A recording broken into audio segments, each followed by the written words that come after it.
Hello, fellow explorer. I'm glad you found your way here. Welcome to Midnight Explorations, a quiet place for gentle journeys and deep rest. Tonight, we'll follow the paths of intrepid polar explorers and venture where few have gone. For the next little while, there's nothing for you to do and nowhere for you to go. Let the day fade into the distance and focus on getting comfortable and breathing deeply.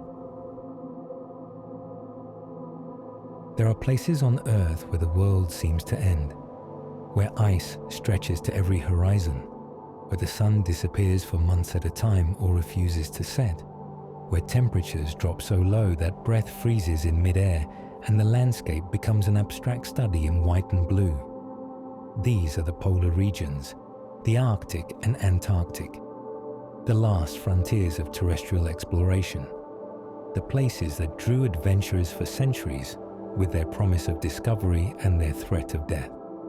These are stories of ice and endurance, of ships locked in frozen seas, of men who walked across emptiness toward points on a map that existed only as coordinates. Some succeeded, many failed. All were changed by their encounters with landscapes that seemed to belong to another world entirely. Tonight, as you rest, let these tales of polar exploration carry you gently towards sleep. Close your eyes, breathe slowly, deeply, and follow us into the endless white, where silence has weight and courage takes many forms. The poles are waiting. They have always been waiting. The silence there is unlike any other silence on Earth. It is not merely the absence of sound, but the presence of something deeper, a quietness so complete that you can hear your own heartbeat, your own breath, the whisper of blood moving through your veins. In this silence, thoughts become clearer, sharper. The constant noise of civilization falls away, and what remains is simply you, the ice, and the vast, empty spaces between. This polar silence has weight, has presence, has power. It presses against your eardrums, makes you aware of sounds you never notice in civilization. The rustle of your own clothing, the creak of leather boots on snow, the faint whistle of breath through your nostrils. Some explorers reported hearing things in this silence, phantom voices calling from the ice, music that seemed to drift through the air from no source. These were not supernatural events, but the mind's response to absolute quiet, filling the void with invented sound. The human brain, evolved for environments filled with auditory information, struggles to process complete absence of noise. It creates phantom sounds to maintain the illusion of normalcy. After weeks in polar silence, returning to civilization feels overwhelming. The constant noise of machines, voices, traffic becomes almost painful. Polar explorers often reported needing time to readjust to normal sound levels, finding themselves startled by ordinary noises that wouldn't have registered before. The silence changes you, makes you listen differently, hear differently, exist differently. It strips away the auditory clutter of modern life and leaves only the essential: your heartbeat, your breath, the whisper of wind over ice. Let us begin at the dawn of polar exploration, before satellites and submarines mapped every inch of ice, before aircraft flew over the poles with casual ease. These regions were mysteries written in white. Early explorers ventured north and south with rudimentary maps, wooden ships, and the simple human conviction that somewhere beyond the ice lay passages, lands, and answers to questions they barely knew how to ask. Our journey begins with Martin Frobisher. In the year 1576, when the world's map still showed vast empty spaces labelled "Here be dragons," an English privateer named Martin Frobisher sailed north with 3 small ships. His goal was the Northwest Passage, that mythical route through the Arctic that would connect the Atlantic and Pacific. that would open trade with the Orient, that would make whoever discovered it wealthy beyond measure.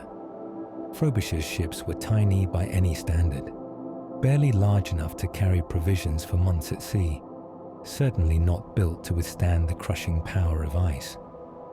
But they sailed nonetheless, beating northward through storms and fog, until they reached what is now Frobisher Bay on Baffin Island. The landscape that greeted them was alien.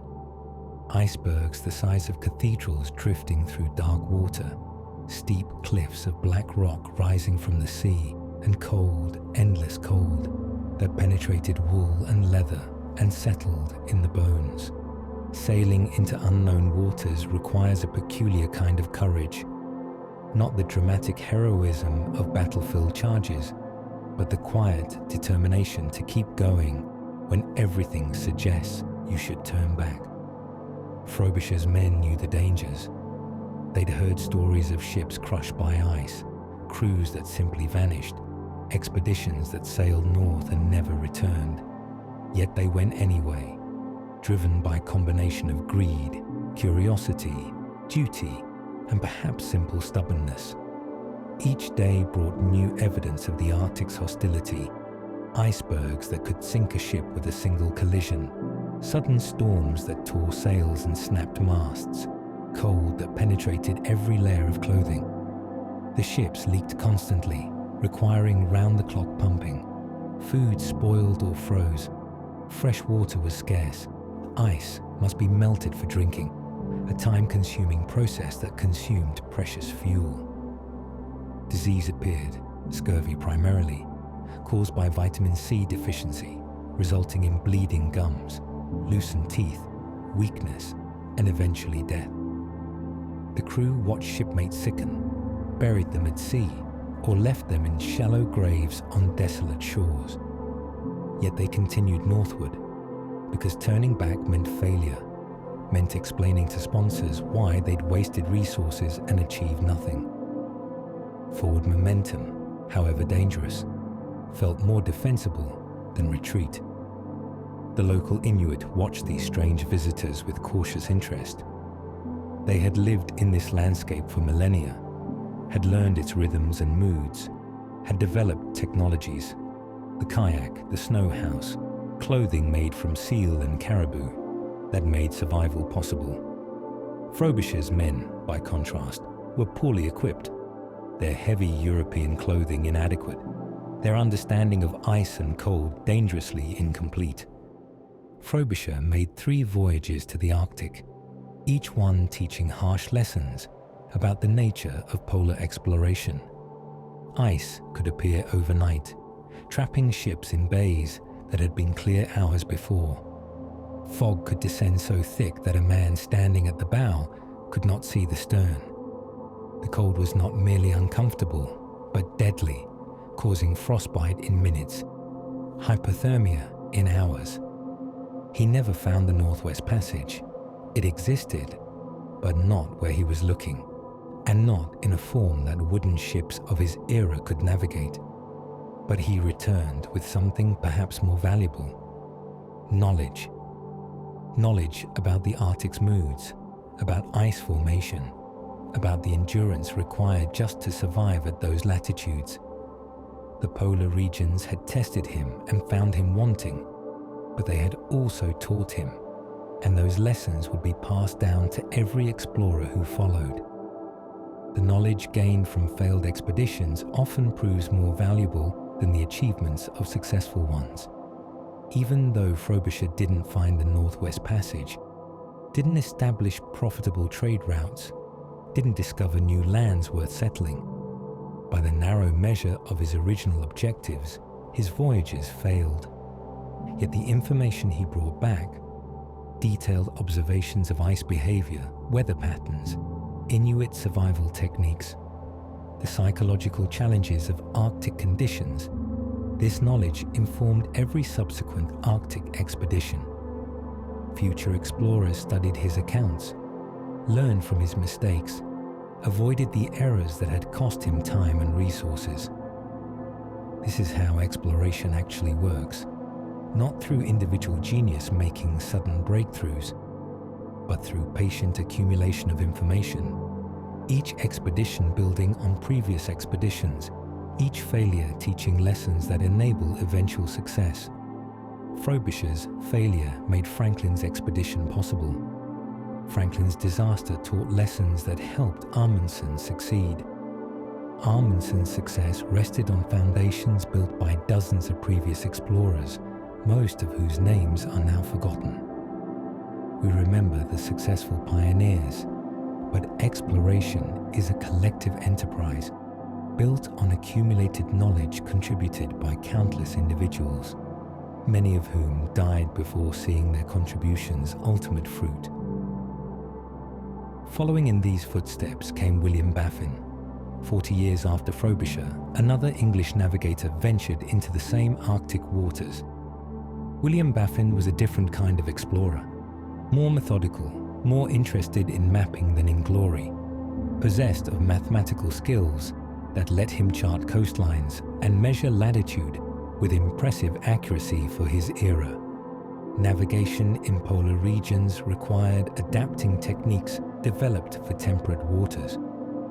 Standard methods assumed certain constants, that compasses pointed reliably north, that celestial observations could be made regularly, that water depth could be sounded accurately. The poles violated all these assumptions. Compasses near magnetic north became erratic, spinning wildly, or refusing to settle on any consistent direction. Cloud cover lasted for days or weeks, preventing star sightings needed for latitude calculation. Ice prevented depth soundings. You couldn't lower a weighted line through solid ice, and ice often hid dangerous shoals beneath seemingly deep water. Navigators like Baffin adapted by using multiple methods simultaneously. They measured angle of sun at noon, even through clouds, to estimate latitude. They tracked speed using logs, devices dragged behind the ship to measure water speed. They maintained dead reckoning, calculating position based on speed, time, and estimated drift. They learned to recognize subtle features, particular ice formations, bird behavior, watercolor changes, that indicated proximity to land. These adaptations required mathematical sophistication beyond standard seamanship. Baffin wasn't just a sailor, but a mathematician, applying geometry and astronomy to navigation problems previous explorers had simply guessed at. His charts, remarkably accurate for their era, demonstrated that systematic observation and calculation could overcome the Arctic's deceptions. In 1616, Baffin sailed aboard the Discovery, the same ship that Henry Hudson had commanded on his final fatal voyage years earlier. The Arctic was becoming familiar in outline but remained mysterious in detail. Baffin's goal was to explore the vast bay that now bears his name, to determine whether any inlet might lead to the fabled passage. He sailed north along the western coast of Greenland, further north than anyone had previously penetrated. The ice here took on surreal qualities, pressure ridges where plates of ice had collided and thrust upward like mountain ranges in miniature, leads of open water that snaked through the pack ice, offering tantalizing routes forward, icebergs carved into fantastic shapes by wind and wave. Baffin noted everything: the movement of tides, the formation of ice, the behavior of whales and seals. He measured depths with lead lines, took bearings with astrolabe and compass, sketched coastlines with careful attention to detail. His maps were remarkably accurate, so accurate that later explorers would rely on them for 2 centuries. But he also encountered the Arctic's fundamental nature, its resistance to human ambition. Channels that looked promising would end in walls of ice. Bays that seemed to lead somewhere would prove to be dead ends. The pack ice moved with its own logic, opening and closing routes according to winds and currents that were beyond prediction. Baffin returned with the discouraging news that the Northwest Passage, if it existed at all in these latitudes, was not practically navigable. The Arctic, he suggested, would keep its secrets a while longer. And he was right. It would be another 2 centuries before anyone successfully navigated the passage, and even then at tremendous cost. His legacy was cartographic, maps that filled in some of the blank spaces, that gave names to places, that helped future explorers understand the geography they faced. But perhaps more importantly, his voyages demonstrated that polar exploration required not just courage, but patience, not just ambition, but the willingness to accept that some goals might be impossible, that some landscapes refuse to yield to human will. Now let us venture south, where Captain James Cook crossed into Antarctic waters. In 1773, Captain James Cook became the first person to cross the Antarctic Circle, sailing further south than anyone had before him. Cook was already famous. His voyages had mapped New Zealand and the east coast of Australia, had solved the longitude problem, had proven that careful attention to diet could prevent scurvy. Now, in his 50s, he turned his attention to the far south. His goal was to find Terra Australis Incognita, the unknown southern land that cartographers had been drawing on maps for centuries. Theory suggested it had to exist, that there had to be a large landmass in the southern hemisphere to balance the continents of the north. Cook's task was to find it, or prove it didn't exist. He sailed south from New Zealand into waters no European ship had entered. The temperature dropped steadily. Icebergs appeared on the horizon, some of them miles long, their surfaces sculpted into arches and caves by wind and wave. Fog banks rolled across the sea like living things, reducing visibility to a ship's length or less. Temperature in polar regions behaves differently than in temperate climates. It doesn't simply drop gradually as you move north or south. Instead, it falls in steps, with sudden decreases marking boundaries between different air masses. Near the ice edge, temperatures hover around freezing. Move deeper into the pack ice, and it drops to -10, -20. On the polar plateau, temperatures can reach -60, -80, even colder during winter. At these extremes, cold stops feeling like temperature and becomes a physical presence. Metal becomes dangerous to touch with bare skin. It will freeze flesh instantly, bonding skin to metal in a grip that tears away tissue if you try to pull free. Exposed skin develops frostbite in minutes. Breath freezes into ice crystals that tinkle as they fall. Fuel thickens, requiring heating before it will flow. Batteries die.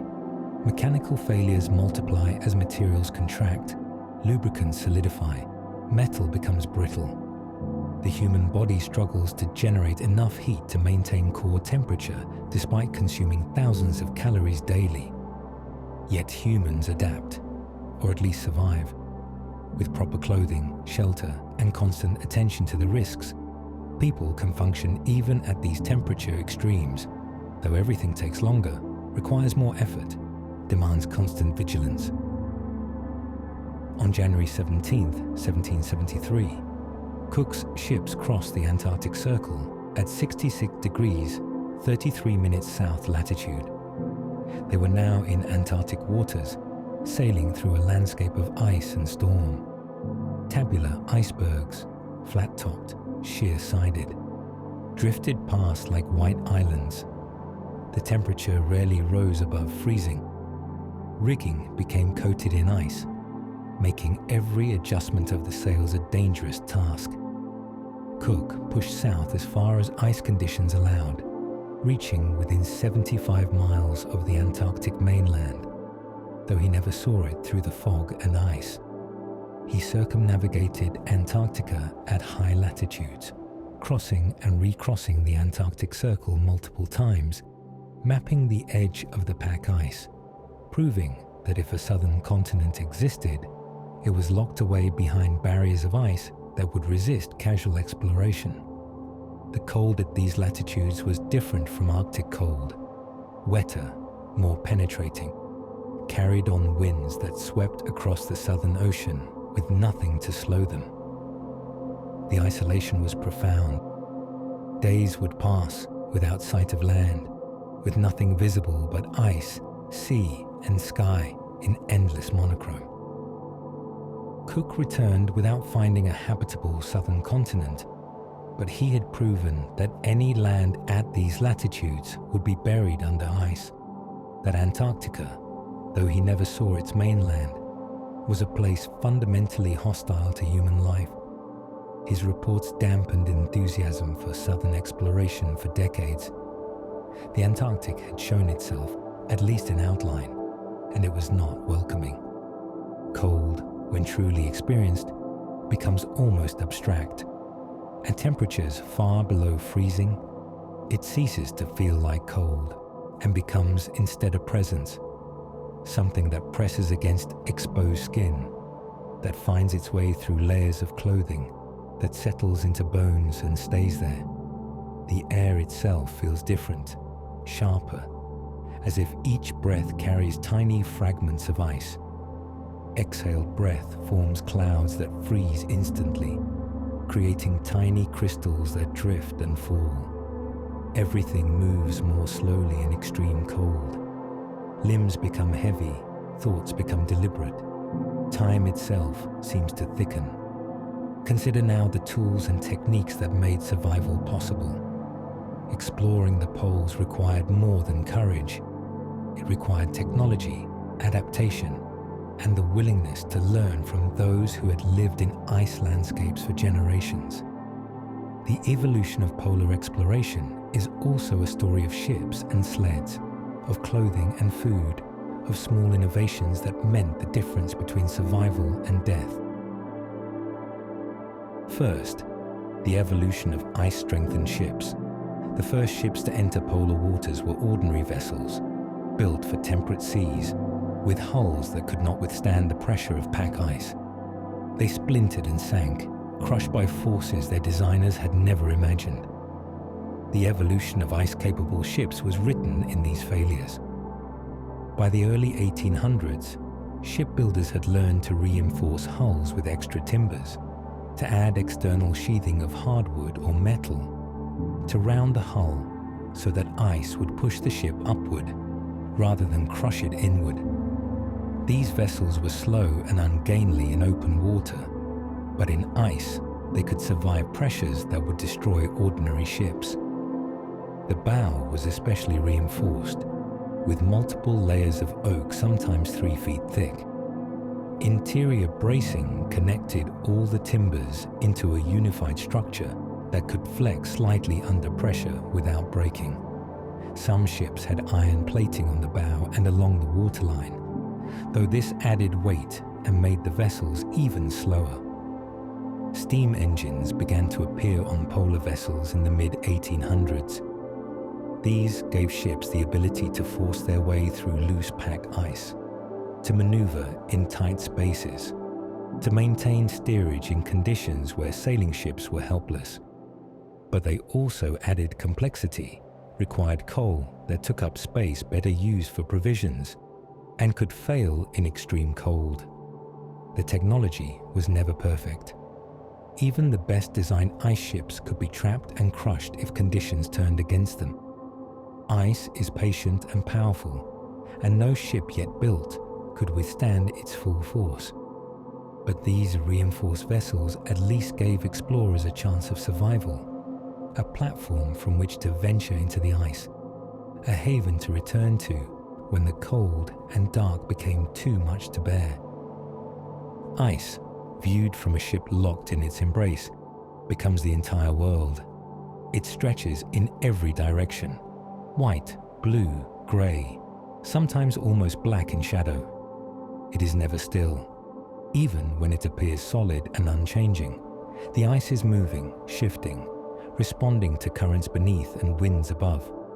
Pressure ridges form where ice plates collide, thrust upward into jagged barriers that can be 30 feet high or more. Leads of open water appear suddenly, dark channels snaking through the white, offering routes forward or traps for the unwary.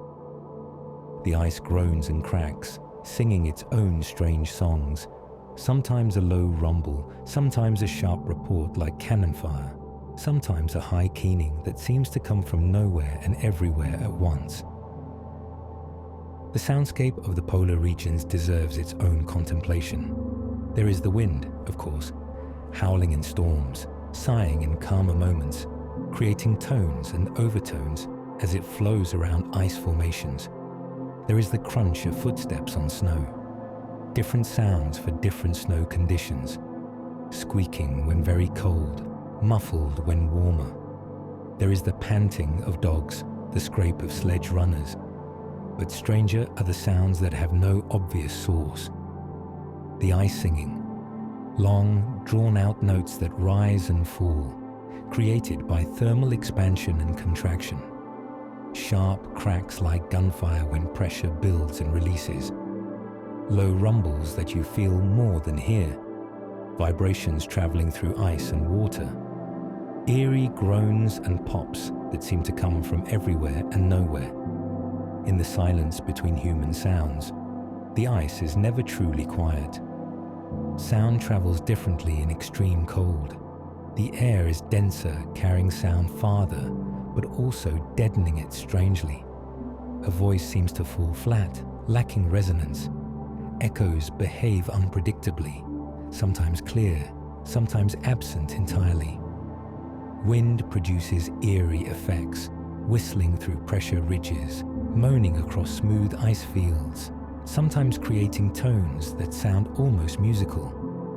During storms, the wind's roar drowns all other sounds, creating an auditory whiteout that matches the visual one. But during calms, the silence can be profound, so quiet that blood rushing through your ears becomes audible, that your own heartbeat seems loud. This soundscape affects psychology profoundly. The constant noise of modern civilization disappears, replaced by natural sounds that follow no human rhythm. Some find this peaceful, meditative. Others find it oppressive, disorienting. The isolation becomes more than visual or physical. It's auditory, reminding you constantly that you're far from the familiar world of human sounds. Yet the greatest lessons came not from engineering, but from those who had always lived upon the ice. The greatest leap forward in polar exploration came not from European technology, but from indigenous knowledge.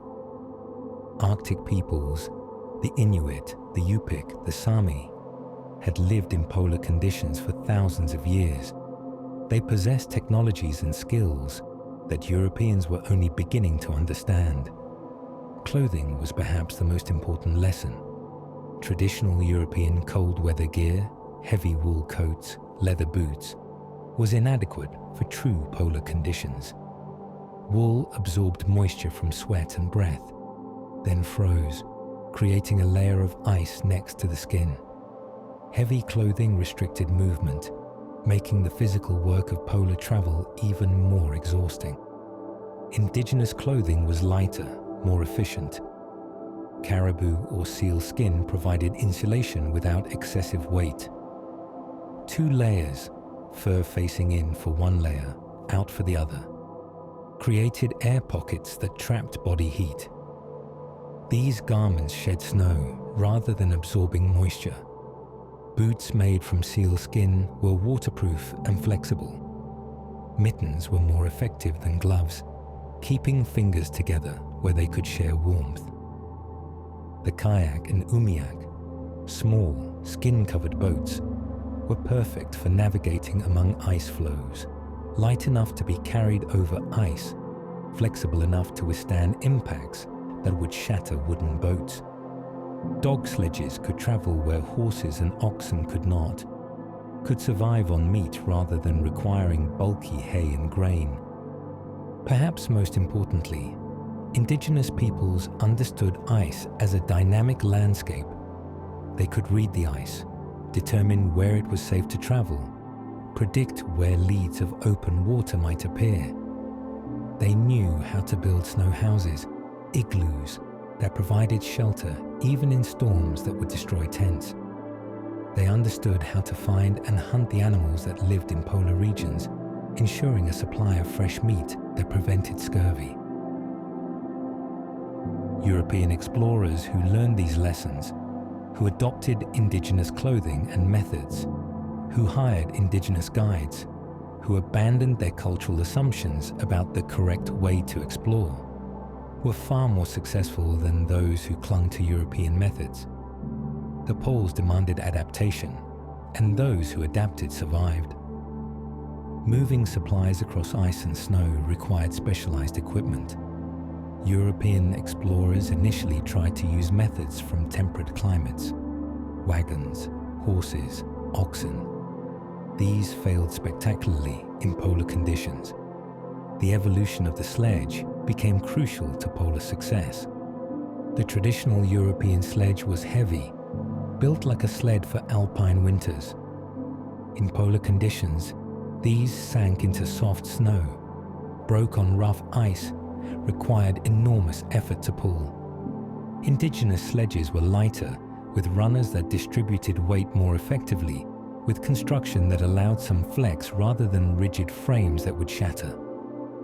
The question of traction divided explorers. Dogs were traditional in the Arctic, and those explorers who learned to drive dog teams, a skill that required months or years to master, found them incredibly effective. A team of dogs could pull heavy loads, could navigate by instinct when humans were lost in whiteout conditions, could survive on the meat of seals, and could even be used as emergency food if circumstances became dire. But not all explorers were comfortable with dogs. Some found them noisy, undisciplined, difficult to manage. These explorers experimented with alternatives: ponies in the Antarctic, though these generally failed in the cold; motor sledges, which broke down in temperatures they weren't designed for; or man-hauling, where humans pulled the sledges themselves using harnesses. Man-hauling was brutally hard work.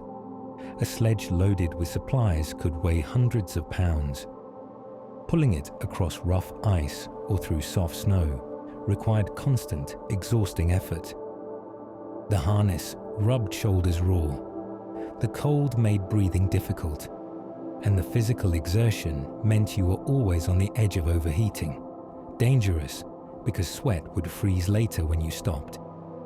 Each method had advantages and disadvantages.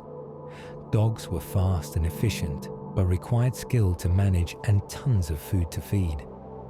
Man-hauling was slow and exhausting, but gave explorers complete control. The choice often came down to philosophy as much as practicality: what kind of exploration you wanted to do, how you define success, whether you prioritize speed or self-reliance. The poles tested every method. The explorers who succeeded were those who chose wisely, who understood their own capabilities, who didn't let pride or tradition override practical considerations. The ice didn't care about philosophy. It only cared whether you could cross it or not. By the mid-1800s, the outline of the polar regions was known, but vast areas remained unexplored. Expeditions began pushing deeper into the ice, seeking the poles themselves, mapping coastlines, testing how far human endurance could extend into these frozen wildernesses. Among these boundary pushers was John Ross, searching for the magnetic north. In 1829, John Ross sailed into the Arctic with his nephew James Clark Ross, searching not for a geographical pole, but for a different target: the magnetic North Pole, the point toward which compass needles point, which wanders slowly across the Arctic as Earth's magnetic field shifts. Their ship, the Victory, was steam-powered, but also carried sails. new technology combined with traditional methods. They sailed into the Gulf of Boothia, where ice soon trapped them. This was not unusual. Many polar ships were frozen in for a winter, but the Victory remained trapped for 4 winters, locked in ice that refused to release her. The transition from sail to steam in polar exploration represents a fascinating case study in technological adoption. Steam engines offered obvious advantages: power independent of wind, ability to force through ice, better maneuverability in tight spaces.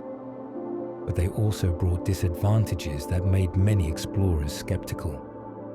Engines required coal, which was heavy and took up storage space better used for food. Engines could break down in ways that simple sails could not. Engines made ships heavier, slower in open water, more expensive to build and maintain. Early steam-powered polar vessels often carried full sailing rigs as backup, recognizing that mechanical systems could fail when most needed. The Victory represented this transitional period: steam for breaking ice, sails for open water travel. Both systems maintained because neither alone could be fully trusted. Over decades, steam proved itself. Engines became more reliable, coal supply improved, advantages outweighed disadvantages. But this transition took time, required bitter experience to validate, demonstrated that technological change in extreme environments happens cautiously, with redundancy and skepticism born from hard lessons. During those years, the younger Ross, James Clark, made sledge journeys across the sea ice, surveying coastlines, mapping territory that had never appeared on European charts. In May of 1831, he located the magnetic North Pole on the Boothia Peninsula at roughly 70 degrees 5 minutes north latitude. It was not a dramatic landscape, just ice and snow and rock like everywhere else in the region. But instruments confirmed it. Here, at this particular spot, a compass needle pointed straight down. The finding was scientifically significant, but practically useless for navigation.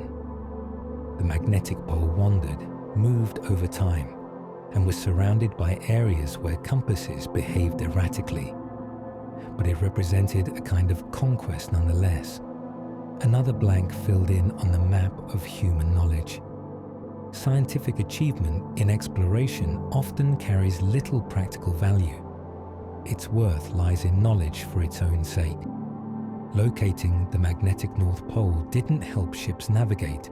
If anything, it confirmed that this region was precisely where compasses became unreliable. The pole's position wasn't even fixed. It wandered as Earth's magnetic field shifted. Yet this achievement mattered enormously to the scientific community. It confirmed theoretical predictions about Earth's magnetism, provided data for understanding the planet's internal structure, demonstrated that human determination could reach even such impractical goals. This tension between practical utility and pure knowledge defines much polar exploration. The expeditions cost fortunes, risked lives, endured years of hardship, all to answer questions that had no immediate application. Why? Because humans are driven not just by practical needs, but by curiosity, by the desire to understand, by the conviction that knowledge itself has value regardless of utility. The poles offered the ultimate test of this conviction. Places so hostile that survival itself required maximum effort, leaving minimal resources for scientific observation. Yet explorers went anyway and carried instruments, took measurements, recorded observations even when doing so meant additional hardship and risk. The Victory never escaped the ice. After 4 winters, Ross and his crew abandoned her and made their way by sledge and boat to where they were eventually rescued. The expedition had been technically a failure. The ship was lost, but they had survived 4 Arctic winters, had mapped significant territory and had located one of the Earth's magnetic poles. The Arctic had tested them severely, but they had endured. A decade later, James Clark Ross, now a captain in his own right, sailed south to explore the Antarctic. His ships, Erebus and Terror, names that would later become infamous, were among the best ice ships ever built, reinforced and strengthened for polar work. Ross sailed south from Tasmania in December 1840, pushing through the pack ice that rings Antarctica. After days of working through the ice, punching through leads, backing out of dead ends, the ships broke free into open water, a sea that Ross named for himself. It stretched south for hundreds of miles, bordered by mountains and ice cliffs. They sailed along the edge of what would later be called the Ross Ice Shelf, a floating glacier the size of France, with cliffs of ice rising 50 feet above the water. The scale was overwhelming. The ice shelf extended beyond the horizon in every direction, its surface flat and white, marked only by pressure ridges and crevasses. Human minds struggle to process scales beyond normal experience. The Ross Ice Shelf's size, roughly equal to France, is difficult to comprehend when standing on it. From any point on its surface, you see flat ice to the horizon in every direction, giving no sense of the shelf's extent. Only from high altitude, seeing the whole shelf at once, does the scale become apparent. This perceptual limitation affects how we understand polar regions generally. We speak of Antarctica being the size of United States and Mexico combined, but standing on Antarctic ice, this means nothing. You see only the immediate surroundings, perhaps a few miles in any direction. The continent's vastness becomes abstract, intellectual, not felt. Explorers learn to navigate this perceptual challenge by focusing on immediate goals, achievable increments. Rather than thinking we must cross a continent, they thought, today we'll cover 15 miles. The impossible becomes possible through subdivision, through reducing overwhelming scales to manageable pieces. This lesson applies beyond exploration. Any enormous undertaking succeeds not through confronting the whole at once, but through patient accumulation of small victories, daily progress toward distant goals. Further south, mountains appeared, the Transantarctic Mountains, rising to heights of over 12,000 feet, their peaks sharp against the polar sky. And beyond them, visible from the ship, a volcano, Mount Erebus, named for Ross's ship, smoking and active even in this frozen land. Ross pushed south as far as the ice would allow, reaching 78 degrees south latitude, farther south than anyone had been before.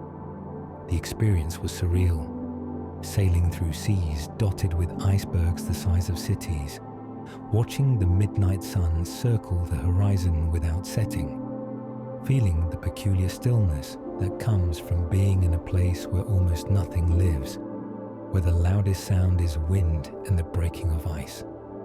They returned after 2 summers of exploration with maps of previously unknown coastlines, with measurements of magnetic variation, with observations of wildlife and ice conditions.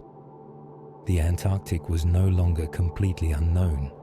Ross had pulled back a corner of its shroud, but it remained formidable, resistant, a continent that would yield its secret slowly and at great cost. And then came Fridtjof Nansen with a revolutionary idea to drift across the Arctic. In the summer of 1893, Norwegian explorer Fridtjof Nansen did something that seemed insane. He deliberately allowed his ship to become frozen in Arctic pack ice, planning to drift with it across the pole. It was a bold test of a theory that ocean currents would carry ice across the polar basin, and that a properly designed ship could survive the journey. His vessel, Fram, was specifically built for this purpose. Her hull was rounded smooth, designed to be pushed upward by ice pressure rather than crushed.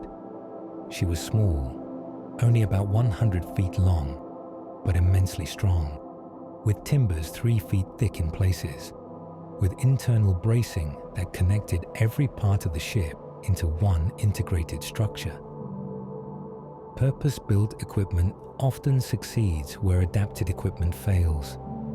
Previous polar ships were ordinary vessels reinforced for ice, functional but compromised. Fram represented different philosophy, designed from scratch for a specific purpose with no compromises. Her unusual hull shape, smooth, rounded, with no protruding keel, looked strange, performed poorly in open water, but excelled in ice. When pressure built, ice pushed the ship upward rather than crushing inward. This single design feature, bought at cost of sailing performance, made multi-year Arctic survival possible. Fram's success validated the principle. Extreme environments demand specialized solutions, not general-purpose equipment modified at margins. This principle extended beyond ships. Explorers learned that polar clothing must be designed for polar conditions, not temperate clothing with added layers. Food must be specifically formulated for cold weather nutrition, not ordinary provisions in larger quantities.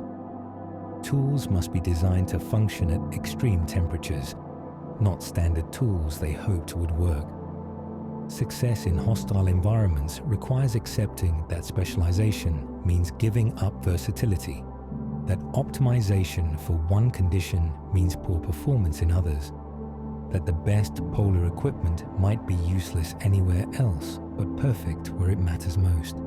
Fram entered the ice north of Siberia and was frozen in as winter approached. For the next 3 years, the ship drifted with the pack ice, slowly, inexorably, carried by currents that moved at only a few miles per day.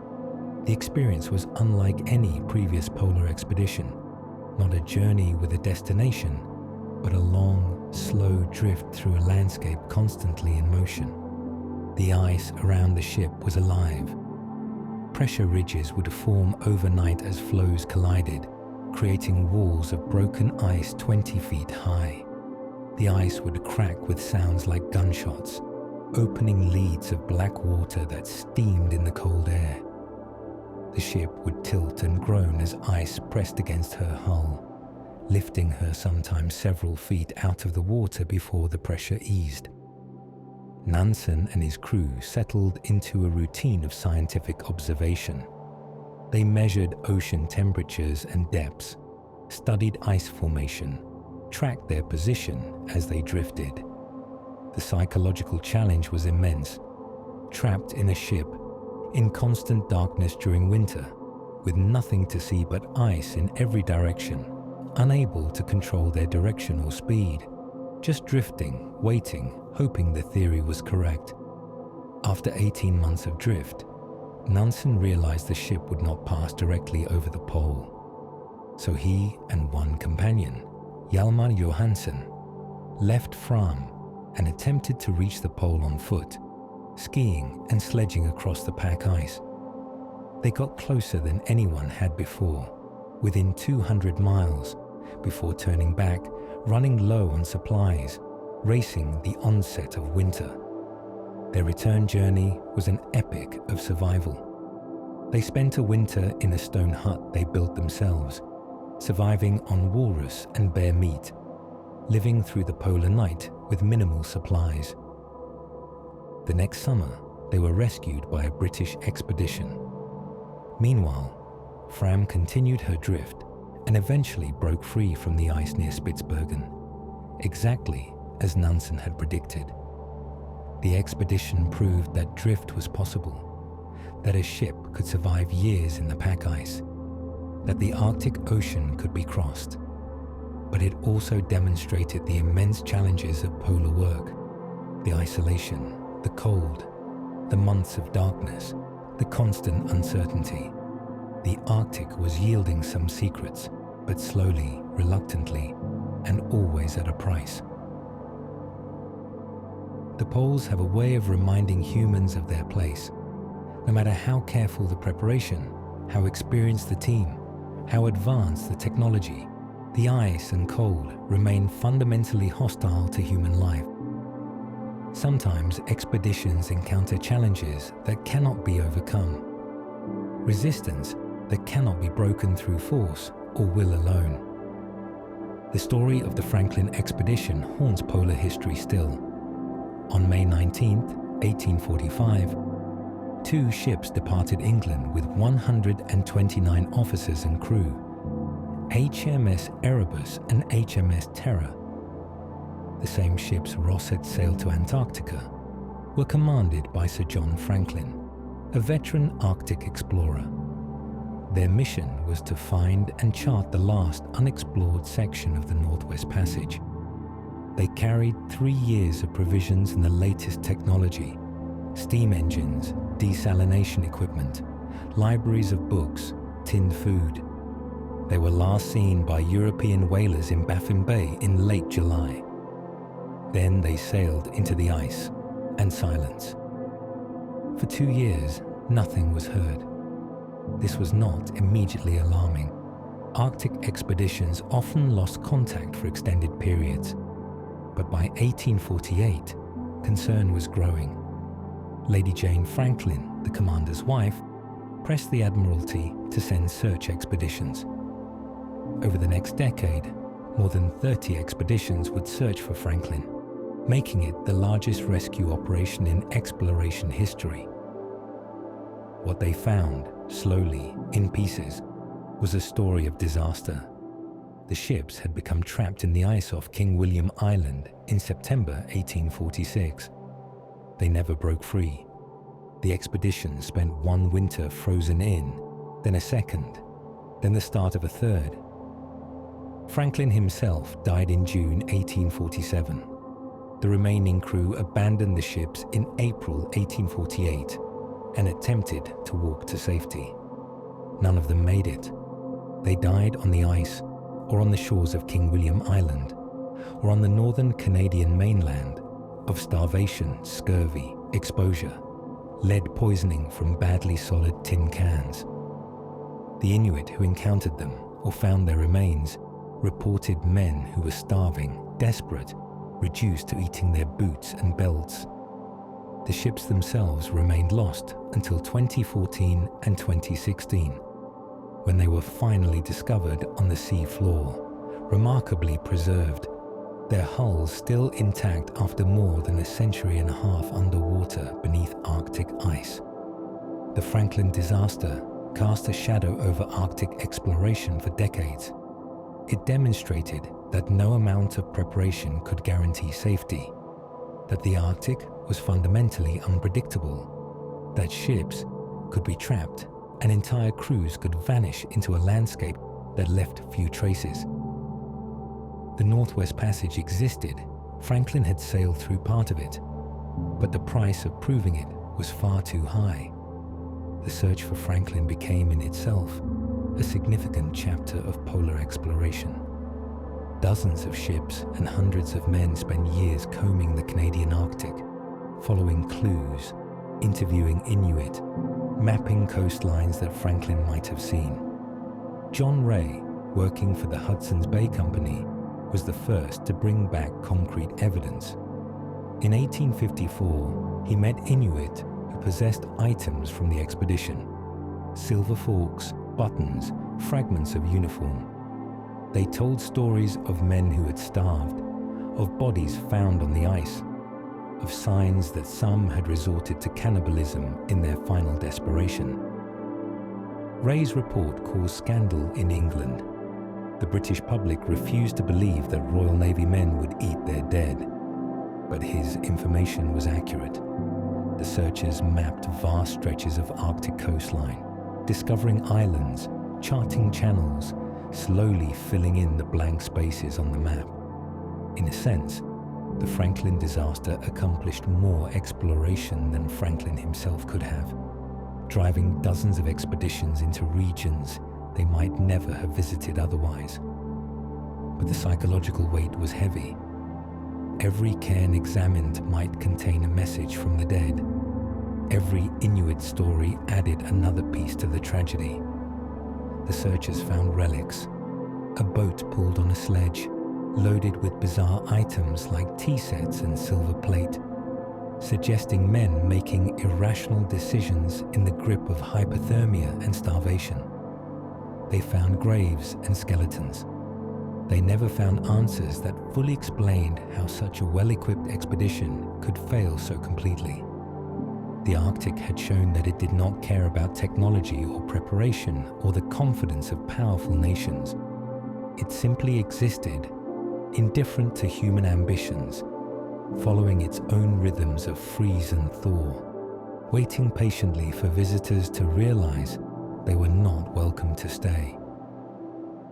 The Arctic demonstrated its power again with the USS Jeannette. In 1879, an American expedition led by Lieutenant Commander George Washington DeLong sailed north through the Bering Strait, aiming to reach the North Pole via a route through the ice north of Siberia. Their ship, the Jeannette, was reinforced for ice work, but not built to Fram's specifications. She was stronger than most ships, but not strong enough. By September, 2 months into the voyage, Jeannette was frozen into the pack ice. DeLong planned to wait out the winter and break free in summer.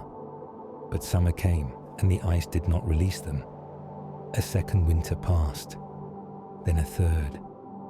The ship drifted with the ice, carried by the same currents that would later carry Fram, but without Fram's specially designed hull. For 21 months the ship remained frozen, drifting slowly northwest, the crew maintaining a routine of scientific observations, trying to stay occupied, fighting the tedium and isolation. Then, in June 1881, the ice that had held them began to squeeze. Pressure built gradually over days. The ship groaned and creaked, timbers bent. Then, one afternoon, the pressure became too great. The hull began to splinter. Water rushed in.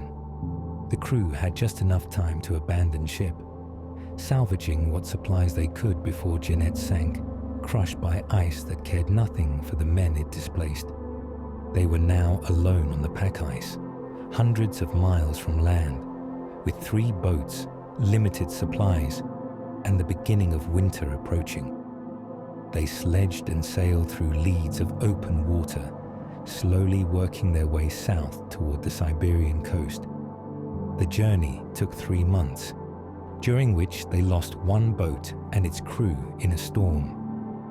When the 2 remaining boats finally reached the Siberian coast, they landed in different locations, separated by hundreds of miles of hostile terrain.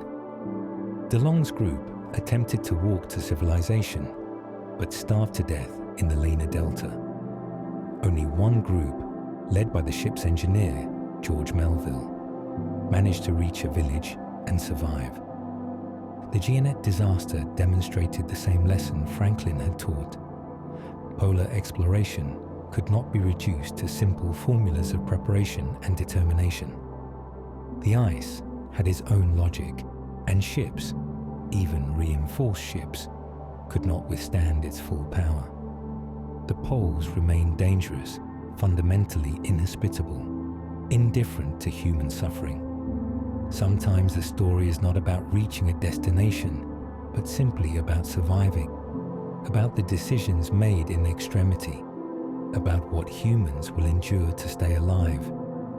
The poles test not just physical capabilities, but moral ones, forcing questions about duty, sacrifice, and the line between heroism and horror. The Greely expedition at Fort Conger tested that line severely.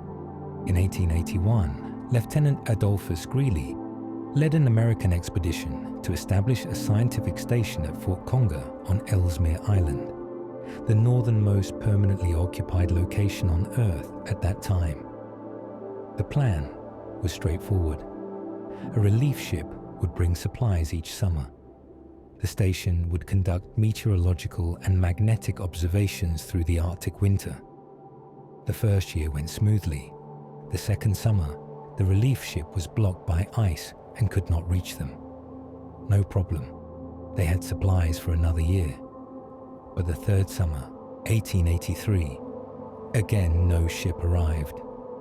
Now they were in trouble. With supplies running low, Greely decided to evacuate south toward a planned rendezvous point, hoping a rescue ship would meet them there. They traveled by boat through the ice-choked waters, carrying what supplies they could, abandoning Fort Conger and its library, its instruments, its carefully maintained records. They reached Cape Sabine and waited for rescue. No ship came. Winter approached. They built stone huts for shelter, supplemented their dwindling food with whatever they could hunt. A few seals, some birds, not nearly enough. Winter at Cape Sabine was a slow descent into starvation. They rationed the remaining food to just ounces per day. Men grew weak, then weaker. Some died. The survivors ate leather from their boots, boiled bones for any nutrition they might contain. Discipline began to break down. One man was caught stealing food from the common stores, a capital offense in their desperate circumstances. He was executed by firing squad. By the time rescue finally came, in June 1884, only 7 of the original 25 men were still alive. They were skeletal, barely able to move, some of them delirious. Evidence suggested that some of the dead had been cannibalized, though this was denied by survivors and hushed up by the government. The Greely expedition became a lesson in the importance of reliable support, in the dangers of rigid plans that didn't account for Arctic unpredictability. But more than that, it was a window into what happens when civilized men are pushed to the absolute edge of survival, when social structures collapse and the only law is the desperate need to stay alive one more day. The Karluk expedition would tell a similar tale of entrapment and desperation. In 1913, the Canadian Arctic expedition sailed north with ambitious plans to explore the Western Arctic and potentially discover new land. The expedition ship, Karluk, was not an ice-strengthened vessel.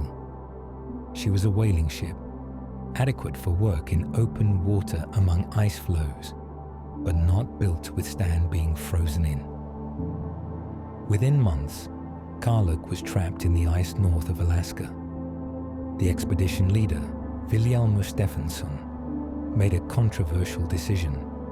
He left the ship with several men to hunt caribou on the ice, ostensibly to supplement their food supplies. He never returned to the ship.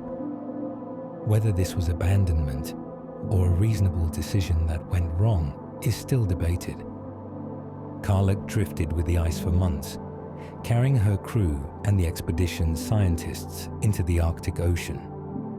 The ship's captain, Robert Bartlett, prepared for the worst, organizing supplies, training the crew in survival skills. In January 1914, the ice finally crushed Karluk's hull. She sank slowly enough that the crew could salvage supplies and set up a camp on the ice.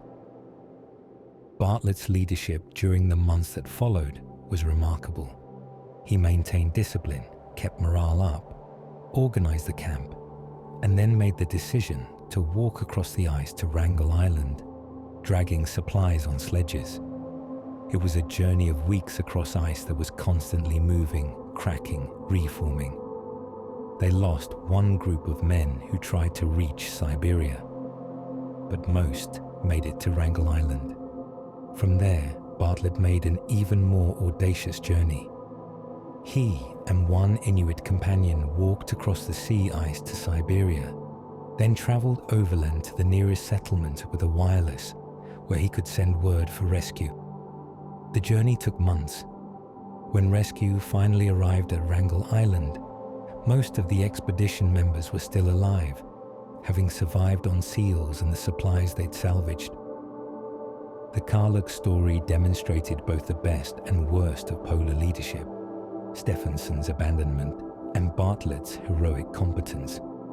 It showed that survival was possible even in desperate circumstances, but only with strong leadership, group cohesion, and extraordinary endurance.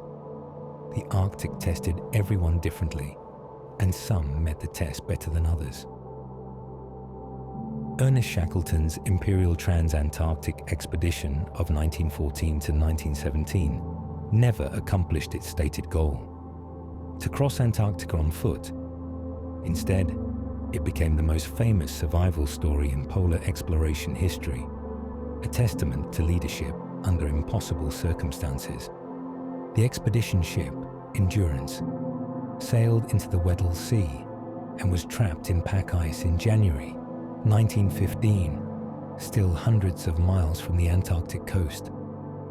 Shackleton hoped to wait out the winter and break free in spring. But spring came, and the ice did not release them. Summer came, and still they were frozen in, drifting slowly with the ice pack. In October 1915, after 10 months of drift, the ice began to squeeze. Endurance's hull, though strengthened, could not withstand the pressure.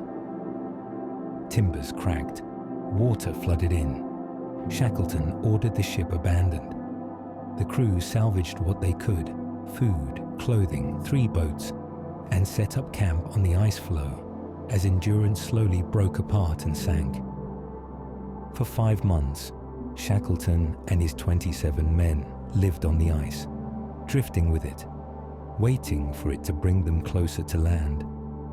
When the ice finally broke up enough to launch the boats, they sailed through a nightmare of waves and ice to Elephant Island, a barren speck of rock and glacier that at least was solid ground. But Elephant Island was beyond shipping routes, beyond any hope of rescue. So Shackleton and 5 men took the largest boat, the James Caird, and sailed 800 miles across the Southern Ocean to South Georgia Island, navigating by sextant in one of the most treacherous stretches of ocean in the world. It was late autumn. Storms battered them. Waves bigger than houses rolled past. They were constantly wet, constantly cold, drinking water contaminated with salt, eating food that had gotten wet and partially spoiled. They reached South Georgia, but landed on the wrong side, the uninhabited side. So Shackleton and 2 others walked across the island's mountainous interior, terrain that had never been crossed, that was later rated as one of the most difficult mountaineering challenges in the world. They walked for 36 hours without stopping, navigating by moonlight, descending glaciers by sliding down them, driven by the knowledge that men on Elephant Island were depending on them. They reached the whaling station, organized a rescue, and returned for the men on Elephant Island. All 28 members of the expedition survived. Not one death in 2 years of Antarctic hardship. It was a failure in its stated goal, but a triumph of leadership, of group cohesion, of refusing to surrender to circumstances that seemed hopeless. Shackleton's expedition demonstrated that survival was possible even when everything went wrong, but only if the leader kept morale up, made good decisions under pressure, and never let the men give in to despair. The Antarctic had tested them as severely as any environment could, and they had endured. Let us pause now to honor the unsung heroes of polar exploration. Behind every famous polar explorer stood people whose contributions made success possible, but whose names rarely appear in history books. Indigenous guides who knew the ice, dog drivers who managed the teams, support crew who hauled supplies and fixed equipment. These are their stories. Among these heroes was Matthew Henson, who stood beside Peary at the pole. When Robert Peary claimed to have reached the North Pole in April 1909, he was accompanied by 4 Inuit men and 1 African-American explorer named Matthew Henson. The story that reached newspapers emphasized Peary, but the truth was more complex. Henson had been with Peary on Arctic expeditions for 18 years. He'd learned Inuit language and survival skills. He could build igloos as well as any Inuit, could drive dog teams, could navigate by stars and ice formations. He was not Peary's assistant. He was his partner, though that partnership was never publicly acknowledged as equal. On the final push to the pole, Henson was in the lead sledge, breaking trail through rough ice. When they reached what Peary calculated was the pole, it was likely Henson who physically arrived first. Not that it mattered much. The pole is not a place, just a mathematical point, and in the rough pressure ice of the Arctic Ocean, determining exact position was nearly impossible. The controversy over whether Peary actually reached the pole would rage for decades. His navigation was dubious, his claimed travel speeds implausibly fast. But regardless of whether they reached the exact point, Henson had demonstrated skills that rivaled or exceeded those of the famous explorer he served. He could do everything Peary could do, and do it better. Yet Henson returned to obscurity. Peary received honors, medals, promotions. Henson worked as a clerk in a customs house. Only late in his life did recognition begin to come. A medal here, an acknowledgement there, a slow, grudging admission that his contributions had been essential. Henson's story stands for all the unnamed assistants, the support crew, the people who did the actual work while others got the credit. The Arctic knew no difference between famous and forgotten. It tested everyone equally, but history, it turned out, was more discriminating. And we must not forget the dogs of polar exploration. In stories of polar exploration, dogs are often mentioned but rarely honored. Yet their contribution was immense. A good team of dogs could pull heavy loads across ice that would defeat horses or mechanical sledges. They could find the way in white-out conditions. They could survive on minimal food. They were, quite simply, essential. The bond between Musha and dogs went beyond mere utility. These were not machines, but living beings with personalities, preferences, fears. A lead dog, the most intelligent and reliable of the team, could sense danger before the Musha noticed it, could find the safest route through broken ice, could keep pulling when exhaustion seemed overwhelming. Mushers learned their dogs' individual quirks. Which ones were steady workers? Which ones needed encouragement? Which ones would fight with teammates if placed in the wrong position? The dogs, in turn, learned to read their mushers' commands, voice tones, body language. On the ice, trust flowed in both directions. A good musher protected the dogs, ensured they were fed before eating himself, checked their paws for injuries, provided them shelter from the worst storms. The relationship between driver and dogs was complex. These were not pets. They were working animals, bred and trained for pulling, for endurance, for survival in extreme cold.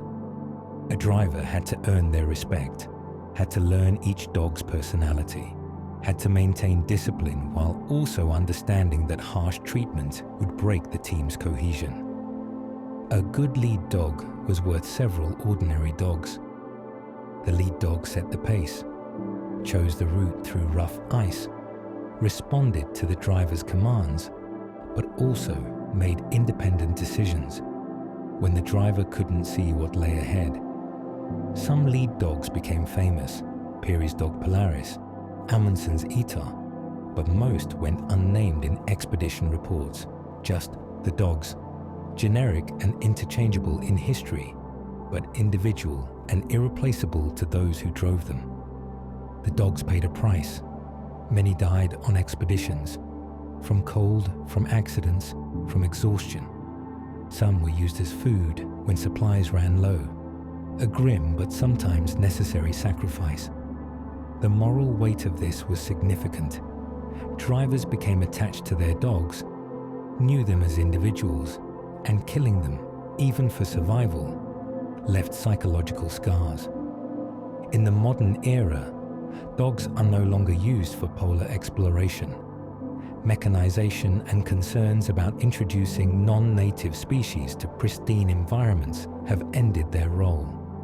But their contribution remains in every historic polar achievement, in every successful journey across ice that would have been impossible without them. They were partners in exploration, and they deserve to be remembered as such. Behind almost every successful Arctic expedition stood Inuit guides, interpreters, hunters, dog drivers. Their knowledge made the difference between success and disaster, between life and death. Yet expedition reports often mention them only in passing, if at all. The Inuit understood ice in ways Europeans could barely comprehend. They could read subtle changes in snow texture that indicated hidden crevasses. They knew when ice was safe to cross and when it was about to break up. They could predict weather from cloud formations and wind shifts. This knowledge was accumulated over generations, passed down through stories and hands-on teaching, refined through survival in the harshest inhabited environment on Earth. They were also practical in ways that European explorers sometimes were not. When equipment failed, Inuit guides improvised with what was available. When hunting was poor, they knew where to find game.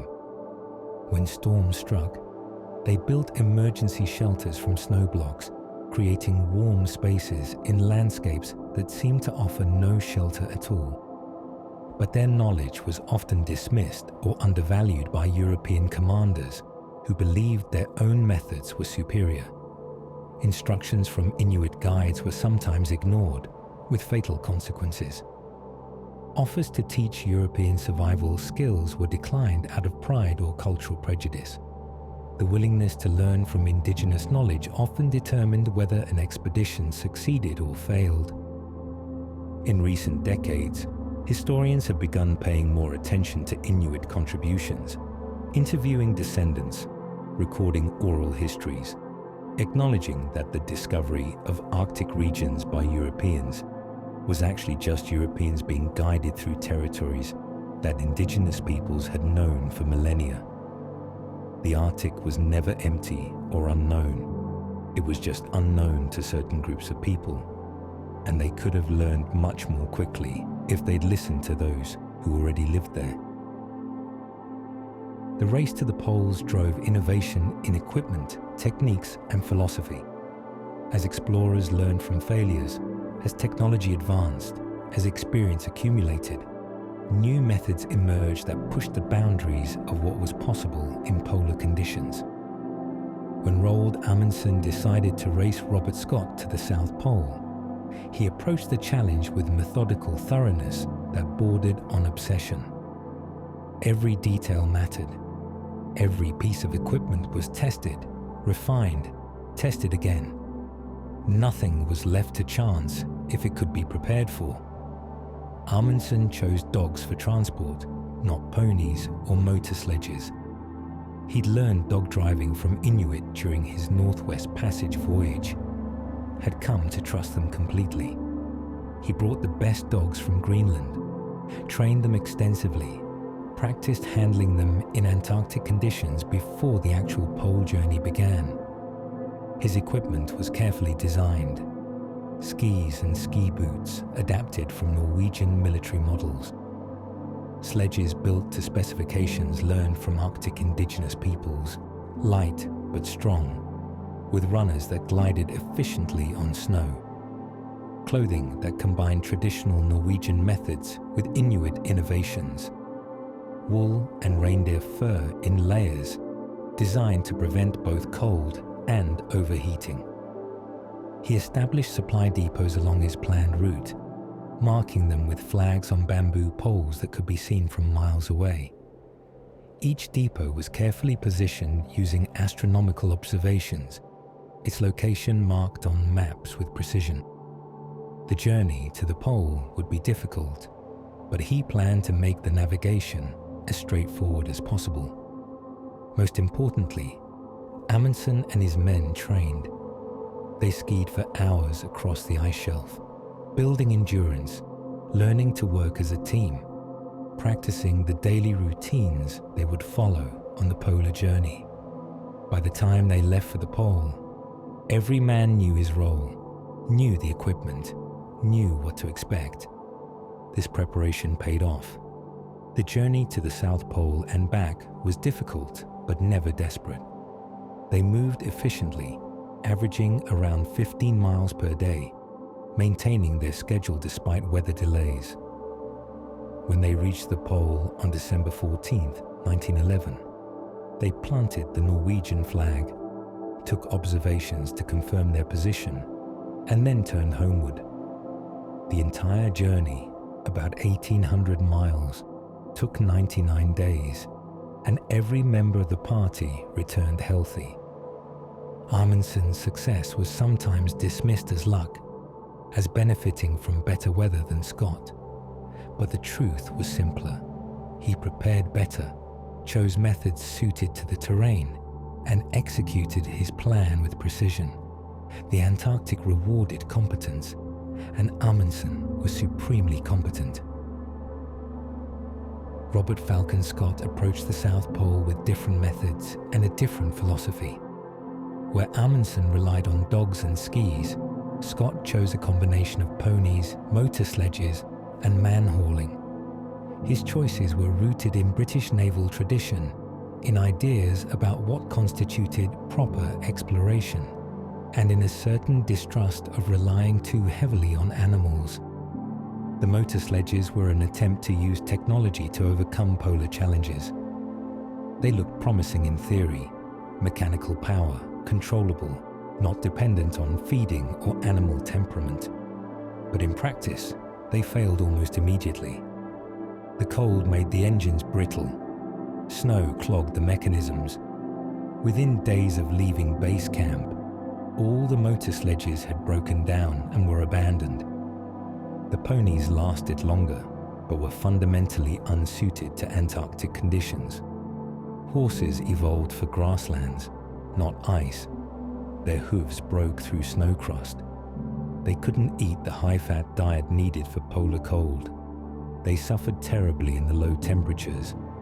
One by one, they had to be shot. By the time Scott's party reached the base of the Beardmore Glacier, all the ponies were dead. That left man-hauling. The weight of the sledges, loaded with food, fuel, scientific samples, made every mile a battle. They averaged 8 to 10 miles per day, far less than Amundsen's dog teams. Scott did make one practical choice. He sent back support parties as they progressed, reducing the number of men who needed to be fed while still having help in the early stages. The final polar party was 5 men: Scott, Wilson, Bowers, Oates, and Evans. They reached the South Pole on January 17, 1912, 35 days after Amundsen. The disappointment was crushing. To have come so far, endured so much, only to find they were second. Amundsen had left the tent with a letter asking Scott to deliver news of his success, a reminder that all their effort had been in a race already lost. The return journey was slower than the outward one. They were tired, the weather worsened, and the depots they'd placed were barely adequate. Edgar Evans died first, probably from head trauma after falling into a crevasse. Titus Oates, suffering from severe frostbite, walked out into a blizzard to die, famously saying, "I am just going outside and maybe some time." Scott, Wilson, and Bowers made it within 11 miles of a supply depot before a blizzard trapped them. They spent days in their tent, too weak to travel, knowing they were close to safety but unable to reach it. Scott's final diary entries are haunting. He knew they were going to die, wrote messages to the families of his men, reflected on what had gone wrong. Their bodies were found 8 months later. Scott's choices, ponies over dogs, man-hauling over skiing, British methods over adaptations from polar peoples, had led to a disaster that could have been avoided. But his death, and the deaths of his companions, captured the public imagination in ways that Amundsen's efficient success never did. There is something in human nature that honors noble failure, that sees tragedy as more meaningful than triumph. In the 1920s and 30s, aviation began to revolutionize polar exploration. What had taken months by ship and sledge could now be accomplished in hours by aircraft. But flying in polar regions brought its own challenges and dangers. Richard Byrd claimed to have flown over the North Pole in May 1926, though evidence later surfaced suggesting he may have turned back short of his goal. Regardless, his attempt demonstrated that aircraft could operate in Arctic conditions, could navigate by compass and sun sights, could potentially make polar exploration far more efficient than traditional methods. In the Antarctic, Byrd established a permanent base, Little America, and used aircraft to survey vast areas of previously unknown terrain. In November 1929, he flew over the South Pole, confirming by aircraft what Scott and Amundsen had confirmed by foot. The flight took 15 hours round trip, a journey that had taken Scott and Amundsen months. But aircraft had limitations. They required flat areas for takeoff and landing, scarce in rough polar ice. They were vulnerable to weather. Sudden storms could down a plane far from any hope of rescue. Engines froze. Fuel became sluggish in extreme cold. Navigation was difficult over featureless ice fields, where 1 mile looked like every other mile. The real revolution of aviation came not in the heroic age, but later, in the mid-20th century, when aircraft became reliable enough for routine supply flights, when helicopters could reach places fixed-wing aircraft couldn't, when the poles became accessible not just to elite expeditions, but to scientists, tourists, anyone willing to endure the cold and the isolation. The age of aerial exploration made the poles less mysterious, but no less dangerous. The landscape remained as it had always been, indifferent to human presence, beautiful and deadly, yielding slowly to understanding, while never truly yielding to conquest. The period between 1900 and 1930 was the golden age of polar exploration, when reaching the geographical poles became the ultimate prize, when expeditions from many nations competed for the glory of being first.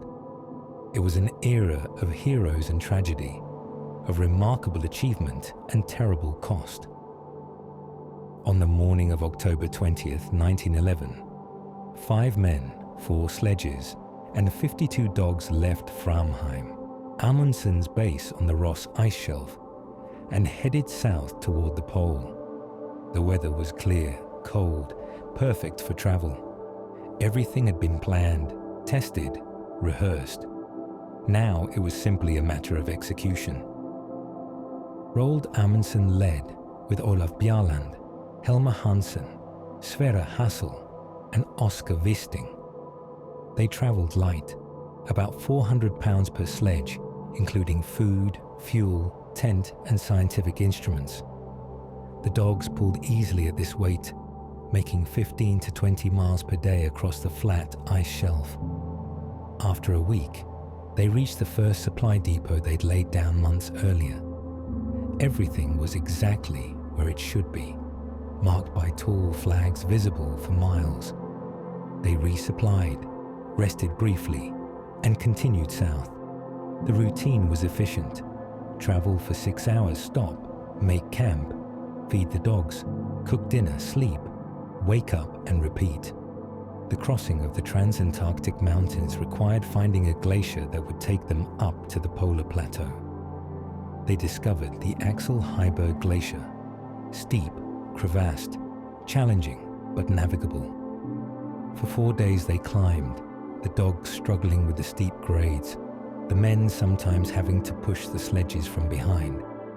At the top, they were at 10,000 feet elevation on the polar plateau, with roughly 300 miles still to go. Here they made a difficult decision.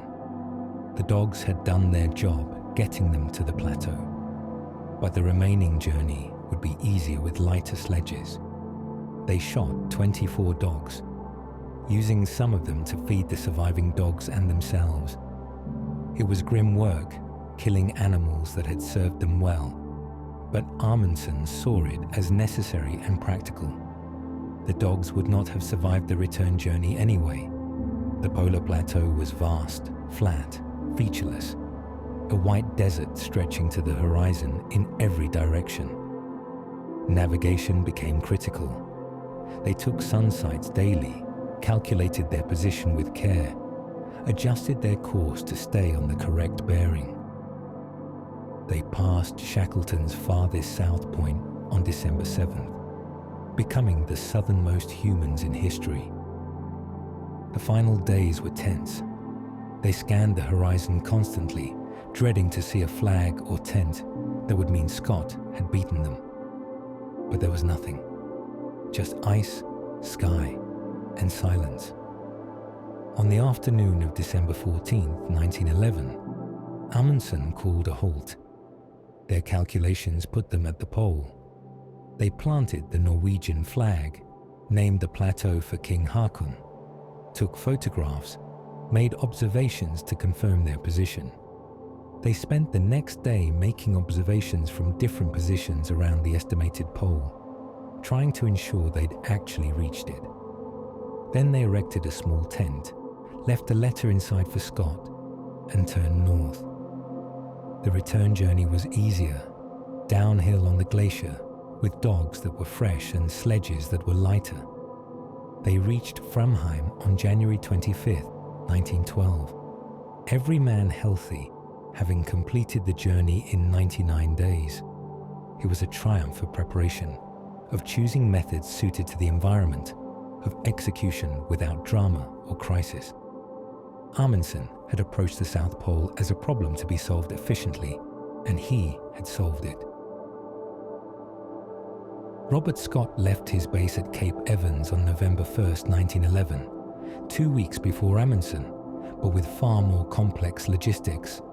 He had motor sledges, ponies, dogs, and man-hauling, 4 different transportation methods, each requiring different handling, different pacing, different supplies. The motor sledges failed first, abandoned after a few days.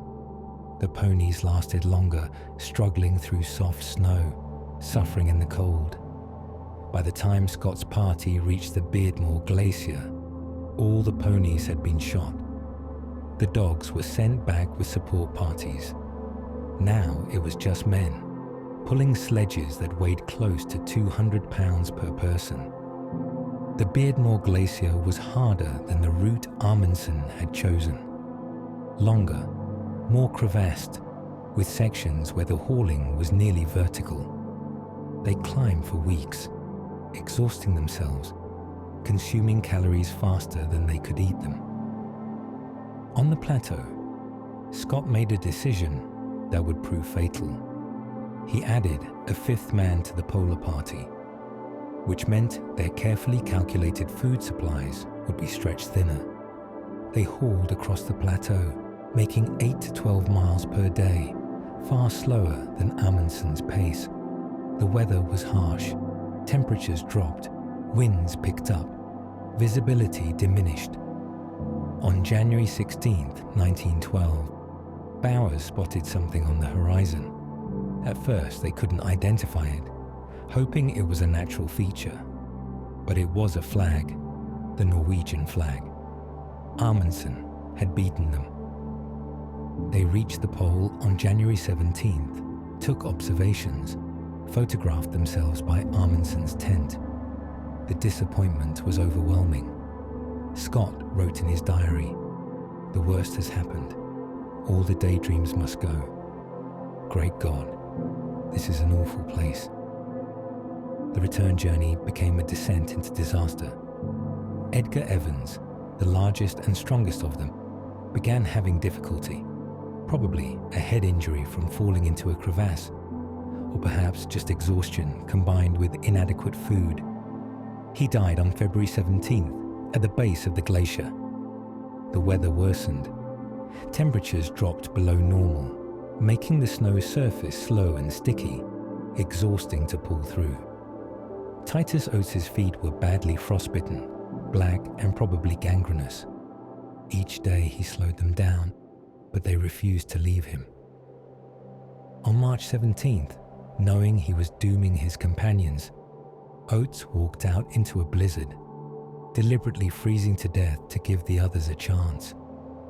Scott, Wilson and Bowers made it to within 11 miles of One Ton Depot, a major supply cache, but a blizzard pinned them in their tent.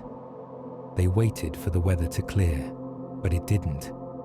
Day after day growing weaker, knowing rescue was impossible, they waited.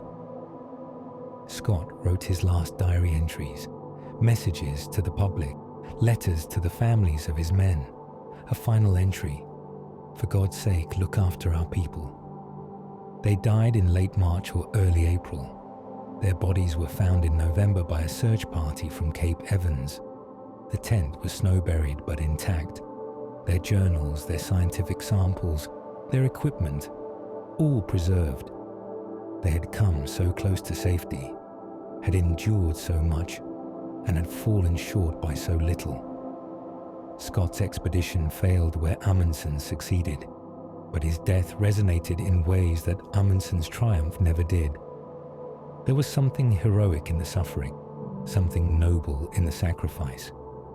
The British public mourned them as martyrs to exploration, erected monuments, celebrated their bravery even as the methods that led to their deaths were questioned. The South Pole had been reached, but at a cost that made the victory seem hollow. The ice had granted passage to one expedition and taken another, indifferent to courage or determination or national pride. On April 6, 1909, American explorer Robert Peary claimed to have reached the North Pole. His announcement made headlines worldwide. He was celebrated, honored, promoted, but almost from the beginning, doubts surfaced about whether he'd actually made it. Peary's expedition followed a route from Cape Columbia on Ellesmere Island north across the sea ice. He used a relay system. Support parties broke trail and carried supplies, then turned back, allowing the final party to travel light and fast.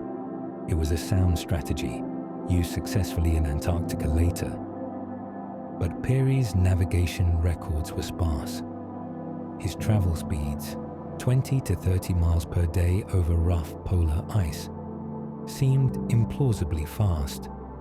He claimed to have made the final dash to the pole and back, over 100 miles, in just days. Experienced Arctic travelers were skeptical. Moving that fast over pressure-ridged sea ice was nearly impossible, especially with exhausted dogs and men. Further complicating matters, Frederick Cook, a former colleague of Peary's, claimed to have reached the North Pole a year earlier in April 1908. His claim was also disputed, his evidence even weaker than Peary's. The two men engaged in a bitter public feud, each calling the other a fraud, each providing evidence that their critics found unconvincing. The truth is probably that neither man reached the exact pole. The North Pole sits on drifting sea ice in a constantly moving ocean. Determining exact position there with the navigational instruments available in 1909 was nearly impossible. Both men probably got close, within a few miles, but whether either stood on the mathematical point is doubtful. What mattered to the public was the claim, the story, the idea of reaching the pole. Peary's claim was officially accepted, though historians continue to debate it. The North Pole had been conquered, at least in the public imagination, even if the reality was more ambiguous. By the mid-20th century, the poles were no longer unknown. They had been reached, photographed, mapped from the air, but new challenges emerged, crossing entire continents, reaching poles solo, understanding the polar regions not just as places to conquer, but as environments to study and preserve.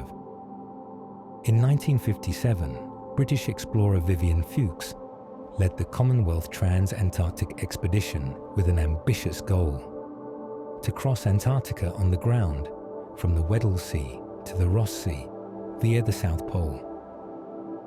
It would be the first surface crossing of the continent, a journey of over 2,000 miles through some of the harshest terrain on Earth. Fuchs used tracked vehicles, snowcats and modified farm tractors, rather than dogs or man-hauling.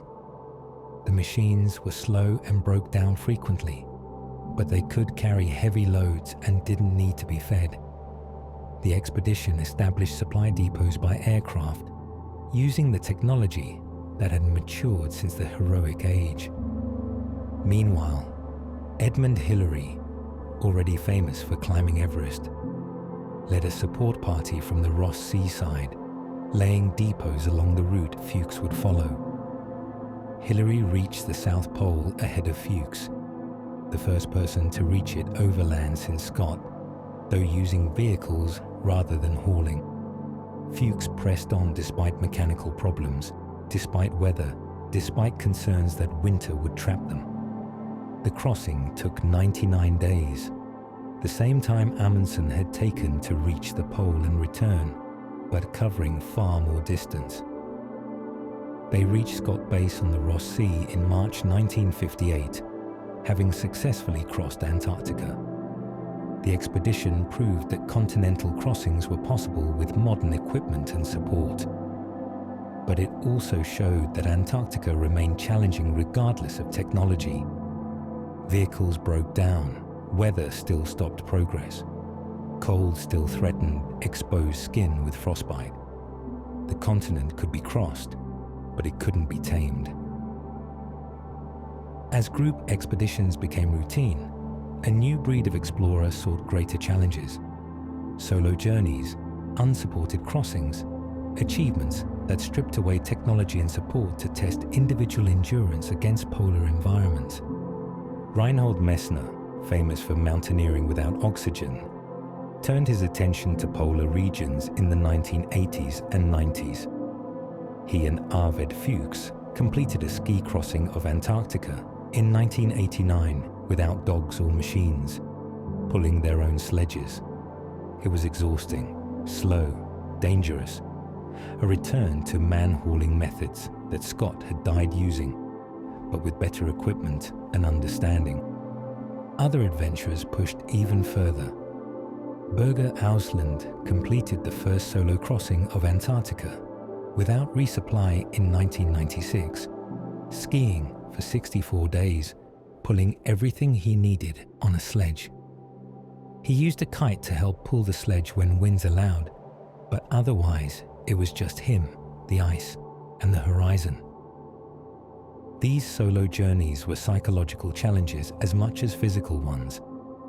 The isolation was absolute.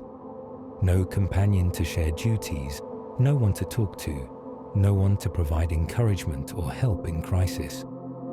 Just endless white stretching in every direction, day after day, with only the sound of skis on snow and the wind for company.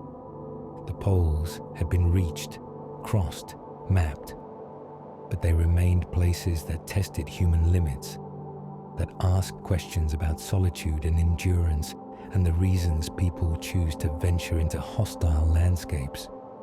The motivations were no longer about being first. That had been done. They were about testing oneself, about finding meaning in challenge, about touching places that remained wild despite all our technology. The modern polar presence is scientific rather than exploratory. Research stations dot Antarctica, Amundsen Scott, at the South Pole, McMurdo and Rothera on the coast, dozens of smaller bases maintained by various nations. In the Arctic, research stations study climate, ice dynamics, upper atmosphere physics. Living at these stations is not exploration in the traditional sense, but it's not comfortable either. Winter at the South Pole means months of darkness, temperatures that drop to -100 Fahrenheit, complete isolation when aircraft cannot fly, staff who overwinter, spending the entire year including the dark winter, experience isolation and cold that would have tested the explorers of the heroic age. But they have advantages those early explorers never had: heated buildings, regular resupply by aircraft, satellite communications with the outside world, medical facilities. The poles remain harsh, but human presence there is now routine rather than remarkable. What research has revealed is that the poles are not static landscapes, but dynamic systems responding to global climate patterns. Ice sheets are thinning, sea ice is retreating, temperatures are rising faster at the poles than anywhere else on Earth. The poles that explorers saw as timeless and unchanging are actually changing rapidly, responding to human influence in ways that would have been incomprehensible to Scott or Amundsen. The story of the poles has moved from exploration to conservation, from conquest to understanding. The blank spaces on the map have been filled in, but new questions have emerged. Questions about climate, about preservation, about our responsibility to these regions that remain, despite everything, fundamentally wild. The physical poles have been reached, mapped, studied, but people still go there, still test themselves against the ice and cold. What draws them? What is it about these landscapes that calls to some essential human quality, that makes suffering and risk seem worthwhile? There's a particular quality to polar landscapes that exist nowhere else on Earth. The emptiness is absolute. Miles and miles of nothing but white, broken only by the occasional pressure ridge or distant mountain. The silence is so complete you can hear your own heartbeat. The isolation is so profound that you feel disconnected from the rest of humanity, alone on a planet that normally feels crowded and noisy. For some people, this emptiness is terrifying. For others, it's transcendent. The lack of complexity, no forest to navigate, no rivers to cross, just flat white stretching forever, creates a simplicity that modern life rarely offers. Each day has the same goal: move forward, make camp, sleep, repeat. There are no emails to answer, no meetings to attend, no complex social dynamics to navigate. The monotony itself becomes meditative. After days or weeks of skiing across white, pulling a sledge, eating the same simple food, sleeping in the same tent, the mind enters a different state. Thoughts slow down. The constant mental chatter of normal life fades. You exist simply, purely, in the moment, cold, tired, moving forward, because forward is where you're going. This simplicity has always attracted a certain type of person. Those who feel overwhelmed by modern complexity, who seek meaning in challenge, who believe that stripping away comfort reveals something essential about human nature. The poles offer that revelation, though whether it's worth the cost is something each person must decide for themselves. Many today walk in the footsteps of these historic explorers. In recent decades, a curious phenomenon has emerged. People recreating historic polar journeys. They follow Scott's route to the pole, or Shackleton's route across the Antarctic, or Peary's route to the North Pole. They use similar equipment, wooden sledges, period clothing, sometimes even refusing modern navigation tools in favor of sextants and compasses. These recreations serve multiple purposes. They test historical claims, Could Scott have made the distances he recorded, or were his numbers optimistic? They honor the explorers of the past, walking where they walked, experiencing something close to what they experienced. And they serve personal goals, allowing modern adventurers to connect with exploration history, to feel they're part of a tradition stretching back over a century. But there are always differences. Modern adventurers have GPS as backup, even if they don't use it regularly. They have satellite phones for emergencies, weather forecasts from global models, the knowledge that rescue is possible if things go truly wrong. The heroic age explorers had none of these. Their isolation was absolute, their risk unmitigated by modern safety nets. Still, these recreations demonstrate that the poles retain their power. They're not just geographic locations, but places of meaning. Places where human limits are tested, where the stories we tell ourselves about courage and endurance can be lived rather than just read. The ice doesn't care why you're crossing it, only that you're strong enough and smart enough to survive the attempt. Still, the poles exert their pull. Forever frozen, forever calling. What is it about the poles that continues to draw people? Why do explorers keep returning? Why do researchers spend their careers studying ice? Why do adventurers risk their lives crossing landscapes that offer nothing but challenge? Perhaps it's the purity. The poles are one of the few places left on Earth that remain fundamentally wild, unchanged by human development. No cities, no roads, no permanent marks of civilization beyond a few research stations. The landscape exists as it has for millennia. Ice and wind and cold, beautiful and terrible and utterly indifferent to human presence. Or perhaps it's the challenge.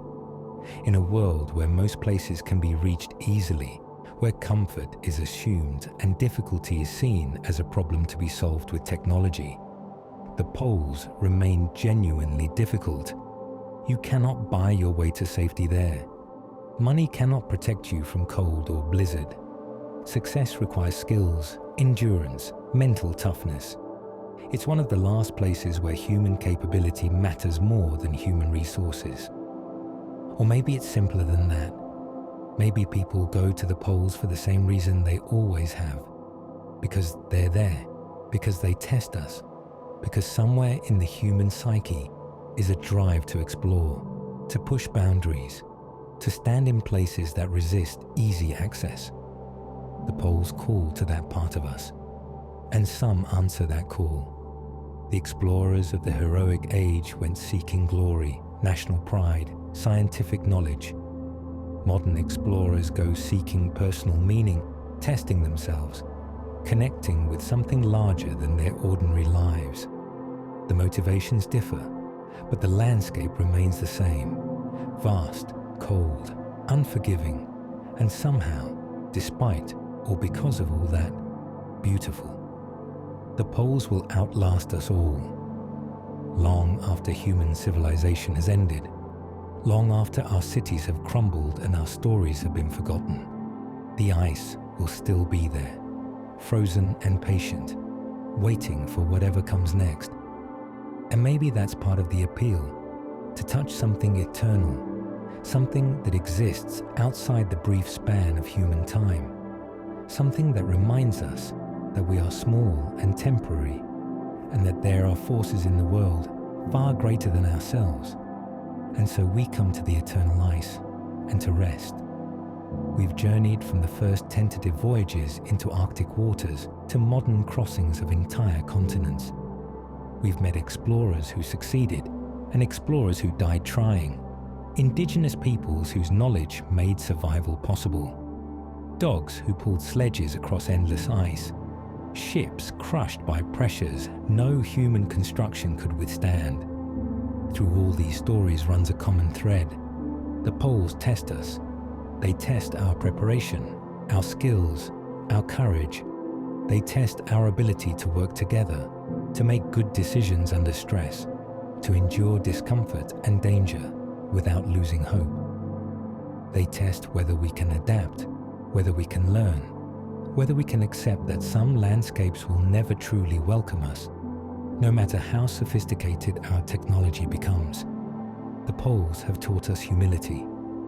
Every disaster, every failure, every death has been a lesson that nature operates by its own rules, that cold and ice do not negotiate, that confidence without competence is deadly.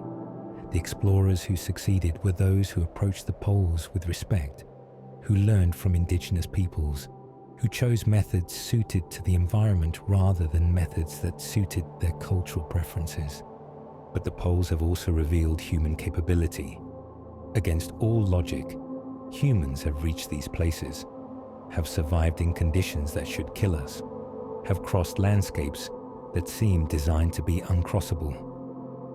We are tropical animals, evolved for warmth and comfort, yet we've stood at the bottom and top of the world, have endured months of darkness, have pulled sledges across ice that stretches beyond sight. As we move into the modern era, new frontiers emerged. The heroic age of polar exploration is over. The poles have been reached, mapped, studied. Research stations sit where explorers once struggled to survive. Aircraft fly overhead daily during the summer season. What once took months can now be accomplished in hours. The blank spaces have been filled in. And yet, the poles remain wild. Stand on the polar plateau, and despite all our achievements, you're still in one of the most hostile environments on Earth. The cold will still kill you if you make mistakes. The isolation is still absolute. The beauty is still overwhelming. The poles have allowed us to visit, but they have not been tamed. Perhaps that's fitting. Perhaps we need places that resist us, that remind us we're not in control, that teach us our limitations. The poles serve that purpose. They allow us to test ourselves, but they set the terms of that test. They grant passage, but always on their conditions, never on ours. So rest now. Let these stories of ice and endurance, of courage and folly, of triumph and tragedy, carry you towards sleep.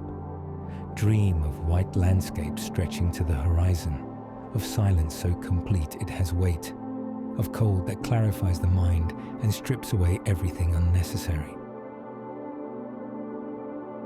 If you're still awake, you'll shortly find another midnight exploration waiting on your screen, or you may choose a playlist to continue your journey through the night. If these stories have brought you peace, please consider liking, subscribing, or sharing your midnight reflections with us. Your support helps our community grow and allows us to reach other fellow explorers wishing to find their rest. The journey is over. Drift now. Dream of ice.